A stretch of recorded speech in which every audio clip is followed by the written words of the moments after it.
আমাদের মাঝে অনেকেই গ্রামে থাকি, কিংবা ধরেন আপনি এমন একটি গ্রামে গিয়েছেন যেখানকার বেশিরভাগ বাসিন্দাদের যমজ দেখাচ্ছে। কাউকেই আলাদাভাবে শনাক্ত করতে পারছেন না। তখন নিশ্চয়ই চমকে যাবেন, ভাবছেন এও কি সম্ভব? কোথাও আছে এমন গ্রাম? আমি বলছি ভারতের কেরালা রাজ্যে অবস্থিত একটি গ্রাম যার নাম কোদিনহি। এই গ্রামের অদ্ভুত বৈশিষ্ট্য, এখানে সবাই যমজ। পুরো দুনিয়ার কাছে এই গ্রামটি রহস্যময়। বিশ্বের কাছে এই গ্রামটি টুইন গ্রাম নামেও পরিচিত।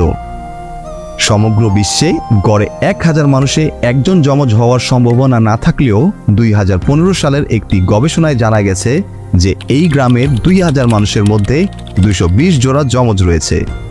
গ্রামে যমজের হার 42%, যা প্রতিনিয়ত বেড়েই চলেছে।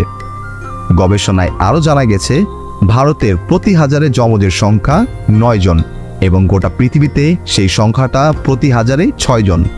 তবে আশ্চর্যজনকভাবে কোদিনহিতে প্রতি হাজারে যমজের সংখ্যা প্রায় 45 জন। ভারতের কেরালা রাজ্যের মালাপ্পুরম জেলার তেনহিপালমে অবস্থিত কালিকট বিশ্ববিদ্যালয় থেকে মাত্র 15 কিলোমিটার দূরে এই গ্রামটি অবস্থিত। এই গ্রামের সবাই দেখতে প্রায় একই রকম। কেউ ভাই বোন যমজ, আবার কেউ ভাই ভাই যমজ, আবার কেউ বোন বোন যমজ, কেউ বা অন্য মায়ের সন্তান হলেও দেখতে একই রকম। কি বলছেন আপনি? ও ঠিকই বলছে। কেন এই গ্রামে এত যমজ শিশু জন্ম হয়, এ নিয়ে ডাক্তার ও বিশেষজ্ঞরা অনেক গবেষণা করছেন, তবে এর কোনো বিশেষ কারণ খুঁজে পাওয়া যায়নি। 1949 সালে এই গ্রামে প্রথম যমজ শিশুর জন্ম হয়, যা দিনকে দিন বেড়েই চলছে। 2015 সালে এখানে জন্ম নেয় 15 জোড়া যমজ শিশু। অনেকের ধারণা গ্রামের পরিবেশগত ও জিনগত নানা কারণে এখানে যমজ শিশু জন্মগ্রহণ করে। আবার অনেকেই মনে করেন এসব আল্লাহর দান, এবং সত্যি বলতে আল্লাহর দান ছাড়া এটা কোনোভাবেই সম্ভব না। সঠিক বলেছেন। গ্রামটিতে বর্তমানে 450 থেকে 500 জোড়া যমজ রয়েছে। আরও অবাক করা ব্যাপার হলো, এই গ্রামে যারা বউ হয়ে আসে এবং এই গ্রামের যেসব মেয়েরা অন্যত্র বউ হয়ে যায়, তারাও যমজ শিশুর জন্ম দেয়।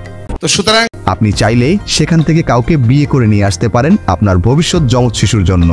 বুঝো না এই ব্যাপারটা? আরে না, ওনারা আপনার দল। কথা কি ক্লিয়ার না ভেজাল আছে? শুধুমাত্র ভারতেই নয়, বিশ্বের বেশ কয়েকটি দেশেও বিশেষ অঞ্চলে যমজদের দেখা মেলে, তবে সেটা কোদিনহির মতো নয়। দক্ষিণ ভিয়েতনামের হিপ হাং, ব্রাজিলের ক্যান্ডিডো গোডোই এবং নাইজেরিয়ার ইগবো ওরা গ্রামে দেখা মেলে অনেক যমজের। তো আজ এই পর্যন্তই। আবার দেখা হবে আমাদের পরবর্তী ভিডিওতে ইনশাআল্লাহ। ভিডিওটি ভালো লেগে থাকলে লাইক, কমেন্ট এবং শেয়ার করতে ভুলবেন না। আশা করি অবশ্যই আপনারা আমাদের চ্যানেলটি সাবস্ক্রাইব করবেন। আল্লাহ সবাইকে ভালো রাখুক, সুস্থ রাখুক। ফি আমানিল্লাহ। আল্লাহ হাফেজ।